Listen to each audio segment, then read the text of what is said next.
Mais bon, j'aimerais maintenant vous faire part de découvertes personnelles qui ne sont pas basées sur des certitudes. En fait, j'aimerais mettre en perspective des réflexions pour susciter ici, dans cette assemblée, des recherches, des approfondissements ou des remises en question. Essayons de réfléchir sur ce dont nous allons parler demain, la DMLA et le trou maculaire. Rien apparemment ne rapproche, si j'enlève un truc, ce serait mieux, ces deux maladies, si ce n'est la localisation. La dégénérescence maculaire, vous le savez, due à un trouble de perfusion choroïdienne qui provoque une diminution de l'épaisseur choroïdienne, une diminution de la densité vasculaire, du flux, du stroma choroïdien, des dépôts, des altérations au niveau de la brouque, etc. À l'inverse, d'après Donald Gass, le trou maculaire est causé par des tractions, ou plus exactement des contractions vitréennes à la surface de la rétine, et ceci a été reconfirmé récemment par pas mal d'auteurs. Alors vous allez penser que je suis vraiment un indécrottable semeur de merde, mais je ne suis pas sûr qu'ils aient raison. Je pense que, en tout cas j'ai peur que, comme tous les syndromes de traction vitréomaculaire, ils confondent la cause et la conséquence. J'ai plusieurs arguments à vous présenter. Le trou maculaire ne peut pas être causé par des tractions vitréennes car l'ablation ou l'absence de cortex vitréen n'empêche pas la formation du trou maculaire. Première constatation, le stade 1. Le premier à opérer les stades 1 était Ron Michaels, qui était surpris d'ailleurs d'enlever une couche de vitré malgré un apparent DPV. Il n'avait pas pris conscience qu'il peut y avoir un DPV qui abandonne une plaque de hyaloïde adhérente. Et malgré l'ablation de la hyaloïde, dans 20% des cas, le trou maculaire évoluait vers les stades supérieurs. Le trou maculaire stade 1, c'est-à-dire la menace de trou, évoluait vers les stades constitués. Et de Bustros, 6 ans plus tard, publia une étude qui montrait que l'ablation de la hyaloïde ne change pas l'évolution vers les trous constitués, affirmant donc l'idée qu'un trou maculaire est dû à une traction vitréenne.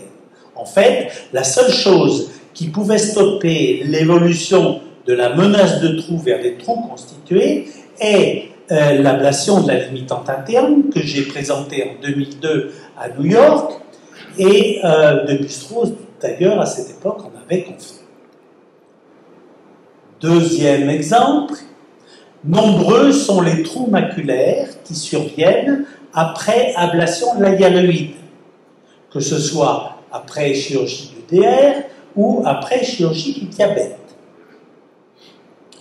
Troisième exemple, et même après ablation de la limitante interne dans les membranes épirétiniennes. Dans la série que j'avais opérée et que Mariano Hidros a étudiée, sur 681 pelages de limitante interne, après 48 mois, il avait retrouvé 4 trous maculaires. Enfin, comment expliquer les 10% d'échecs à long terme que Godric et Massin publient, avec même 4 malades qui font une récidive de récidive? Tout ça ne tient pas debout. Un trou maculaire pouvant se former en l'absence de hyaloïde ne peut donc pas être causé par des tractions vitréennes. Alors, par quoi est-il causé? Que sait-on sur le trou maculaire? Tout d'abord des données anapathes. On sait depuis Madreperla, en 1995, que les reflets ainsi que l'opercule des stades 3, il est fort ce mec, il est allé prélever les opercules qu'il y a en avant du trou maculaire stade 3 et il a trouvé que les reflets et les opercules étaient composés uniquement d'astrocytes et de pieds de cellules de Muller. Donc exactement la même chose que les membranes, c'est-à-dire que là encore, il doit y avoir une ischémie, puisque, on vous l'a répété X fois, l'ischémie entraîne une prolifération astrocytaire. En aucun cas, ça peut être dû à une traction vitréenne, puisque traction vitréenne, comme tous les traumas, aurait entraîné une stimulation de l'EGFR, mais pas de gliose astrocytaire. L'OCT angiographie nous apporte d'autres informations intéressantes en nous montrant qu'il existe dans le trou maculaire une diminution de l'épaisseur choroïdienne et une diminution du flux choroïdien.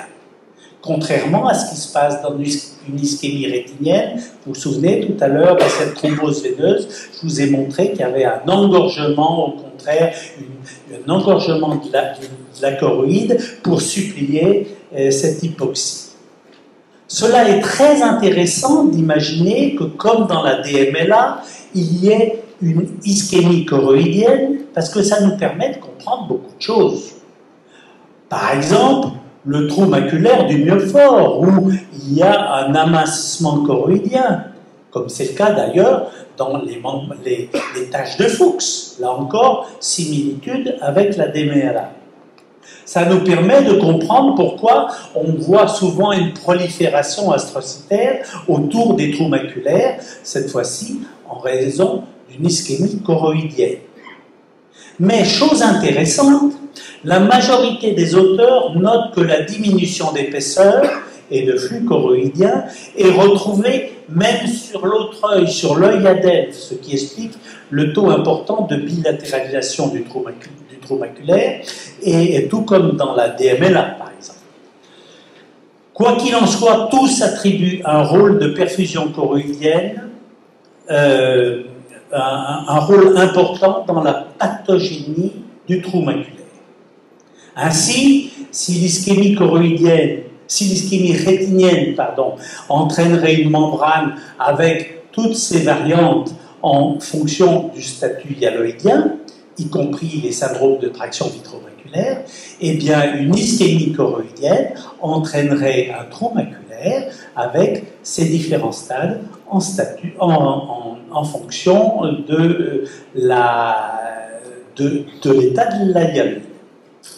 Alors, pourquoi ces troubles ischémiques choroïdiens à l'origine du trou maculaire et de la DMEA se produisent au niveau de la macula?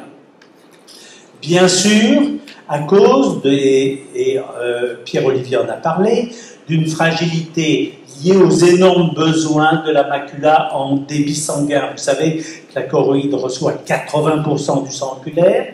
J'ai montré en 1985 à la SFO, grâce à un micro-doppler pulsé qui était doté d'un guide hélium-néon, qui permettait de mesurer de façon sélective le flux des artères ciliaires postérieures courtes rétromaculaires, que le passage de l'obscurité à la lumière s'accompagnait d'un début sanguin 7 fois supérieur.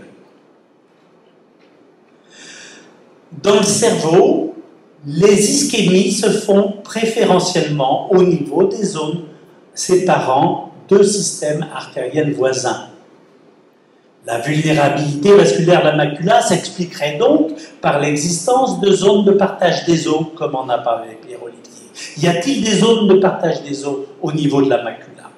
Avant 1979, on considérait que les artères ciliaires postérieures courtes rentraient pêle-mêle derrière la macula et se distribuaient au passage à la choriocapillaire sans zone de partage des os.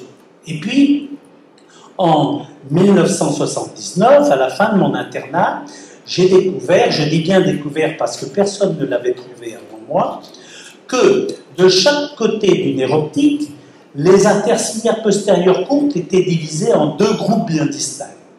Les artères que j'ai appelées paraoptiques, qui sont 5 à 6 artères rentrant le long du nerf optique et vascularisant une portion de choroïde semblable à celle du retard angiographique précoce, et les artères distales, qui sont ici en vert, qui rentrent dans l'œil et qui sont séparées des artères paraoptiques par ce que j'ai appelé une vallée silencieuse, un endroit de choroïde où il n'y a pas de rentrée artérielle. Ça, c'est une des principales caractéristiques que j'ai pu identifier dans toute la systématisation choroïdienne. J'avais dépecé comme ça 50 et quelques yeux, et la seule chose constante, c'était cette existence de troncs paraoptiques et distaux, les deux étant séparés par une vallée silencieuse. Voilà, ça c'est le tronc distal. Là, vous voyez le tronc paraoptique. Alors, j'ai voulu savoir quels étaient les territoires qui étaient irrigués par chacun des troncs. Donc, j'ai fait un cathétérisme, c'est des différents troncs. Là, le tronc paraoptique en blanc et le tronc distal en noir. Et vous voyez que la zone de partage des os est exactement derrière la macula. Il y a donc une zone de partage des os qui passe derrière la macula.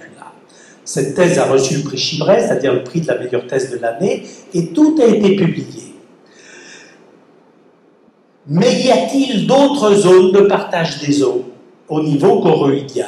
Oui, car, comme je vous l'ai dit tout à l'heure en parlant du glaucome néovasculaire, la choroïde est alimentée par deux systèmes artériels différents, les artères ciliaires postérieures courtes, ici, et les artères ciliaires antérieures récurrentes qui naissent du grand cercle artériel de l'iris et qui vont d'avant en arrière et qui se trouvent opposées aux artères ciliaires postérieures courtes. Ça, c'est une artère ciliaire postérieure courte, ça, c'est une artère ciliaire antérieure récurrente. Et vous avez ici un exemple. Vous voyez, ça, c'est une artère ciliaire antérieure récurrente. Ça, c'est l'iris est là. Et ça, c'est les artères ciliaires postérieures courtes. La petite flèche, là, c'est cette artère antérieure récurrente. Et cette flèche-là, c'est l'artère ciliaire postérieure courte. Et vous voyez qu'elle s'anastomose à plein canal. Mais la plupart du temps, il n'y a pas d'anastomose.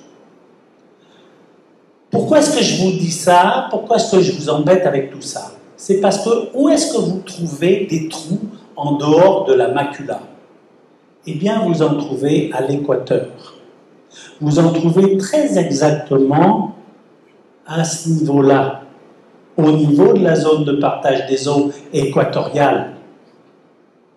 C'est là où vous trouvez les palissades. Et je suis sûr que si vous faisiez des OCTA au niveau des palissades, vous trouveriez un amincissement choroïdien qui correspondrait à l'amincissement rétrinien. Et bizarrement, vous voyez cet aspect-là que l'on connaît bien de vaisseaux hyalinisés au niveau des palissades, eh bien c'est très exactement ce que Yvette avait trouvé. Ça, c'est une limitante interne de trou maculaire. Et Yvette, à l'époque, avait parlé de cordes qui ressemblaient à des vaisseaux hyalinisés. Et si l'on va plus loin dans la réflexion, pourquoi, comme par hasard, les déchirures se forment sur le bord postérieur des palissades? Voici une explication.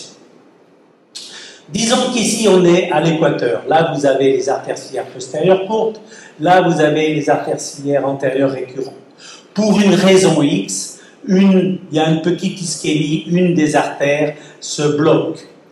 Comme il n'y a pas d'anastomose, eh bien il y a une ischémie qui se forme. Cette ischémie s'accompagne d'un amincissement rétinien et, nous l'avons vu dans l'idème, chaque fois qu'il y a une ischémie, il y a une prolifération astrocytaire. Cette prolifération astrocytaire traverse la limitante interne et s'invagine dans les fibres de hyaloïde postérieure. Et le jour où il y a un DPV, eh bien, il se produit sur cette rétine plus mince et où il y a une fixation, il se produit une déchirure. Et quand on voit les images que Nabil Tariq m'avait envoyées il y a 6 mois, montrant une vitrectomie périphérique avec une hyalide adhérente sur des zones de rétine amincie, je suis sûr que vous commencez à voir ces zones d'un autre regard. On comprend alors pourquoi certains font des déchirures et pas d'autres. Tout dépend de l'existence ou non d'anastomose équatoriale et de zone de partage des eaux. Et si l'on termine en ajoutant que l'autre forme de dégénérescence liée à l'âge se produit justement à l'équateur, c'est ce qu'on appelle la DPLA, vous voyez que tout ça, ça tourne ensemble. Tout dépend à la naissance, si l'on naît avec des anastomoses et des zones de partage des eaux. Là, vous comprenez donc pourquoi certains font des trous maculaires ou équatoriaux, certains font des déchirures et pas d'autres. Et il y a même, ici, vous avez une publication qui montre que les gens, ils décrivent des yeux où il y a des associations entre les trous maculaires, les trous périphériques, les palissades et des déchirures périphériques. Voilà, je pense donc que ça peut susciter chez vous des travaux comme essayer de calculer les épaisseurs choroïdiennes en arrière du givre, en arrière des trous, en arrière des déchirures périphériques. Moi, je ne peux plus le faire. C'est à vous de jouer, mes amis.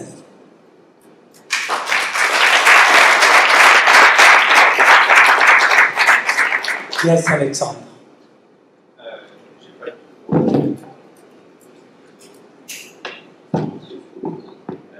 Oui, alors j'aurais deux petites questions. Enfin, une qui est à moitié une question. Donc les myopes ont moins d'anastomose, surtout en périphérie?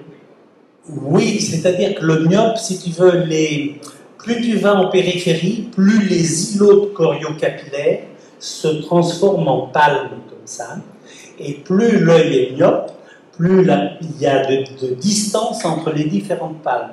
Donc, si tu veux, on peut imaginer que chez le myope, la moindre petite oblitération artériolaire se traduise par une large zone ischémique. Oui.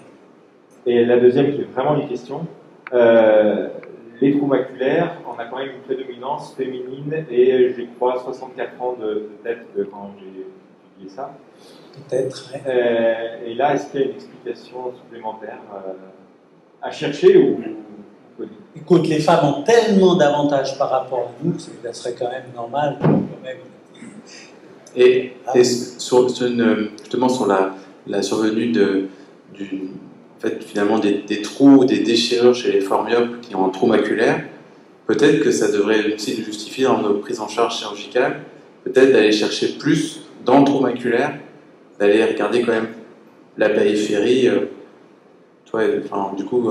Oui. Pour éviter le décollement post-trou maculaire. Une question statistique. Tu sais, je vous ai entendu tout à l'heure dire que vous vérifiez, plus de la moitié vérifiez la périphérie. Bon, le risque de décollement après chirurgie de membrane est de 2%. C'est exactement le même risque qu'après cataracte. J'aimerais savoir si tout le monde vérifie la périphérie après cataracte. Je ne suis pas sûr que ça soit d'un intérêt. Non, mais justement, dans le trou maculaire, où il y aurait cette anomalie de... Ouais. Oui.